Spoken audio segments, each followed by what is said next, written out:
those windshields of winning cars. How would you like to go through a drive-thru and come out on the other side with clean windows? Not a bad idea. There's a place that used to do that. It was called your service station. When you went in for full service. Let's see what other things are trending. Cordless snowblowers are finally here. You love your cordless drill, cordless vacuum, and cordless weed trimmer. You might even own one of those battery-powered cordless lawnmowers. My mom had one of those a few years ago. I'll tell you, those suckers are heavy because, with a gas-powered push mower, they run out of fuel, so they get lighter. The battery-powered ones, that's a real workout. Well, if so, you could be looking forward to the first snowfall of the season, and a snowblower company called Snow Joe, oh God, Snow Joe is now making a cordless battery-powered snowblower that will run for up to 40 minutes. So, something to be looking for at your local snowblower dealership. In the wacky but true files today, man knits while running marathon. Seems that one runner competing in Saturday's Kansas City Marathon has a unique story to tell, and possibly a Guinness World Book of Records to back it up. David Babcock said he broke the record Saturday for knitting the longest scarf while running a marathon. The old record, 6 feet 9 inches. Babcock shattered it. His scarf, get this, 12 feet 1 3/4 inches. Babcock said he mixes his two hobbies to combat boredom. Well, I'd say so. It's okay until that ball of yarn gets out of control. Then you have a cat coming along going, oh boy, a ball of yarn. Let's see here. Gravity hangs on to number 1, topping the box office for the 3rd straight week. The space adventure Gravity continues to be the box office darling hit of the fall. The film earned $31 million over the weekend and has now made more than $170 million in 3 weeks. Tom Hanks' Somali pirate docudrama, Captain Phillips, held second place for a second week. And finally, did you know that you watch 146 plus hours of television a month? It's true. Americans spend 146 hours and 20 minutes a month. That 20 minutes is important there, by the way. A month parked in front of TVs.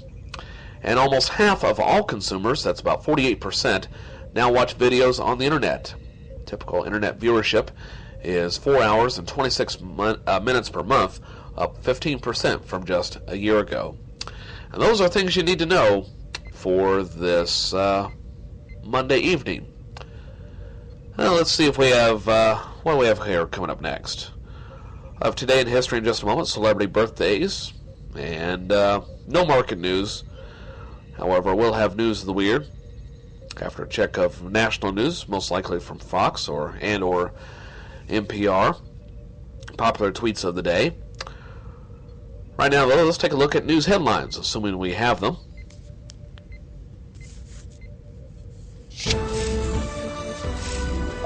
This is AP News Minute. In the Rose Garden, President Obama told the nation there's no excuse for the bumpy rollout of the key element of the health care law. He declared confidence that the administration can fix the problem. I want the checkout lines to be smooth,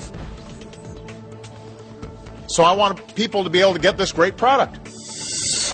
Gridlock greeted commuters attempting travel in San Francisco this morning as a major transit strike entered its 4th day.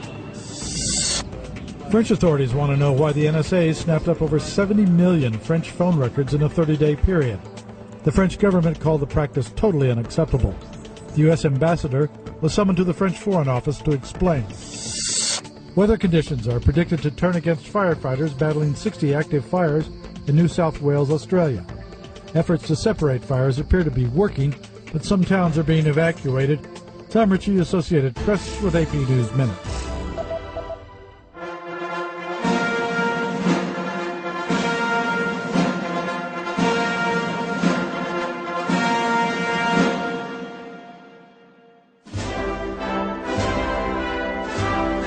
Hi, everybody. This week, because Democrats and responsible Republicans came together, the government was reopened. and the threat of default was removed from our economy. There's been a lot of discussion lately of the politics of this shutdown, but the truth is there were no winners in this. At a time when our economy needs more growth and more jobs, the manufactured crisis of these last few weeks actually harmed jobs and growth. And it's understandable that your frustration with what goes on in Washington has never been higher. The way business is done in Washington has to change. Now that these clouds of crisis and uncertainty have lifted, we need to focus on what the majority of Americans sent us here to do: grow the economy, create good jobs, strengthen the middle class, lay the foundation for broad-based prosperity, and get our fiscal house in order for the long haul. It won't be easy, but we can make progress.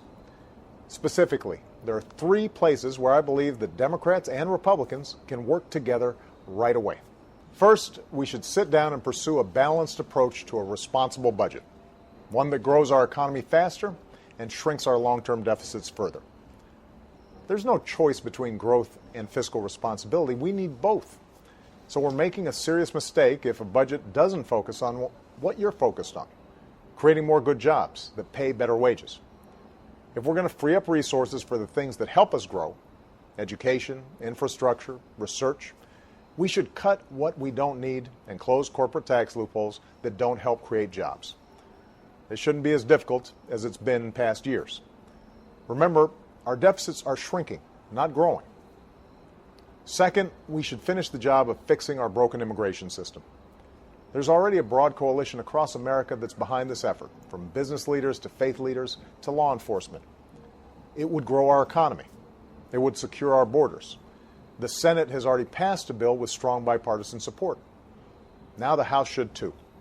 The majority of Americans think this is the right thing to do. It can and should get done by the end of this year.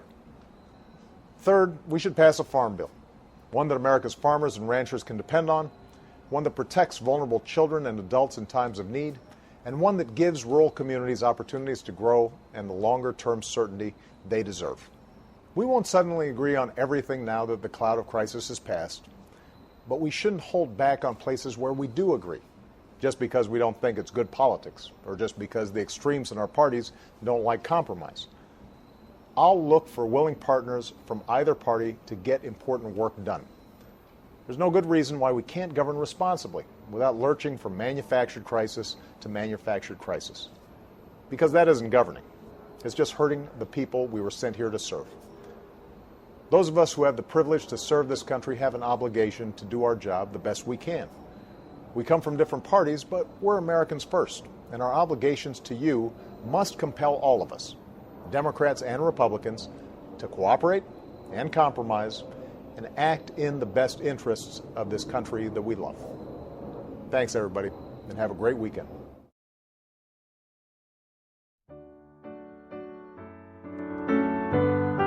And here is the Writer's Almanac for Monday, the 21st of October, 2013.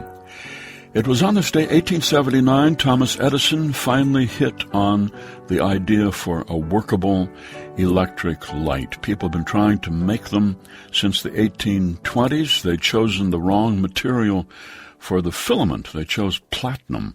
And Edison tried carbonized cotton thread, a carbon filament that worked very well, and then he came up with a tungsten filament that lasted even longer. One of the effects of the invention of the electric light is that people sleep less than they used to. They used to sleep about 9 hours a night.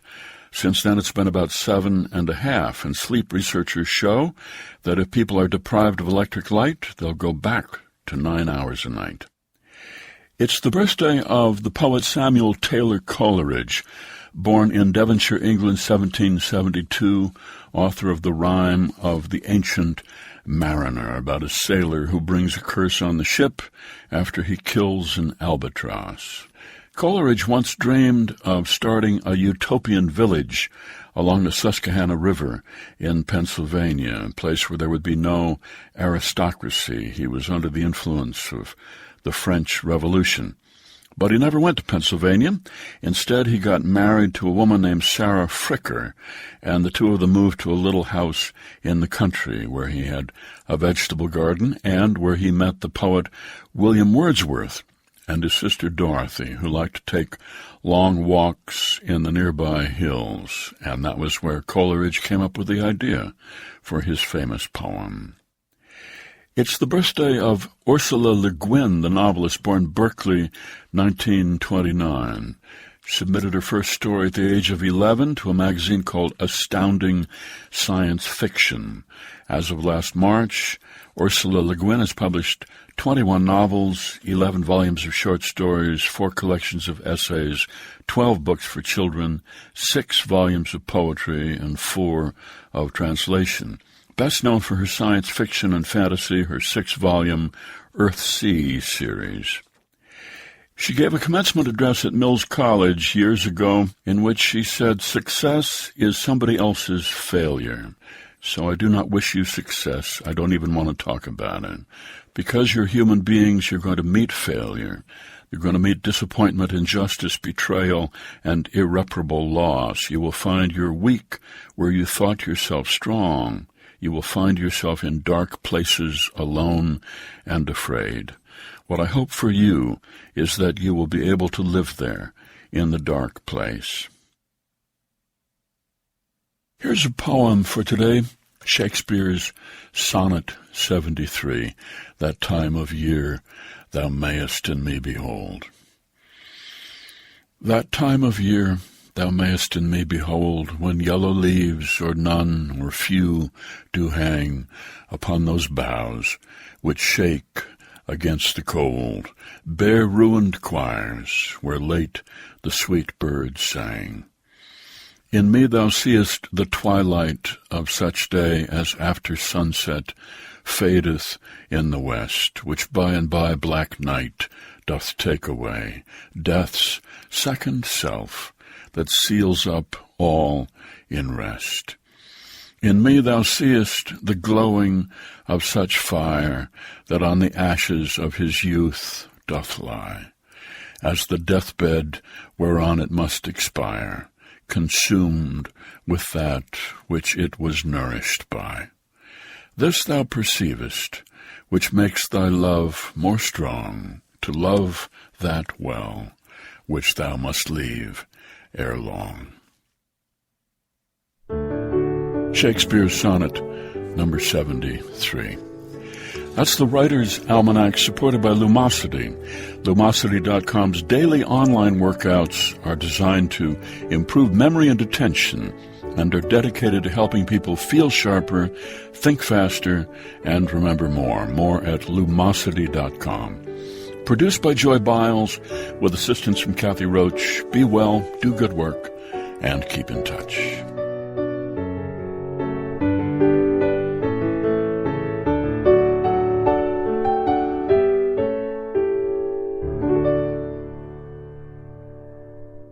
This is the Composer's Datebook for October 21st. I'm John Zeck.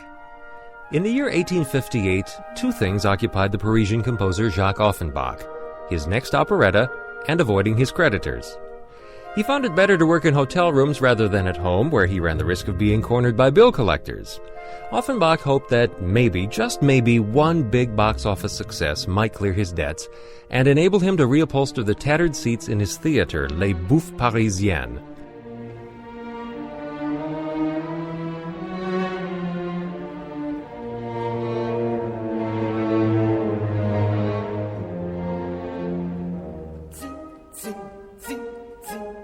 On today's date in 1858, the audience in those tattered seats saw the premiere performance of Offenbach's latest work, a farcical send-up of an old Greek myth.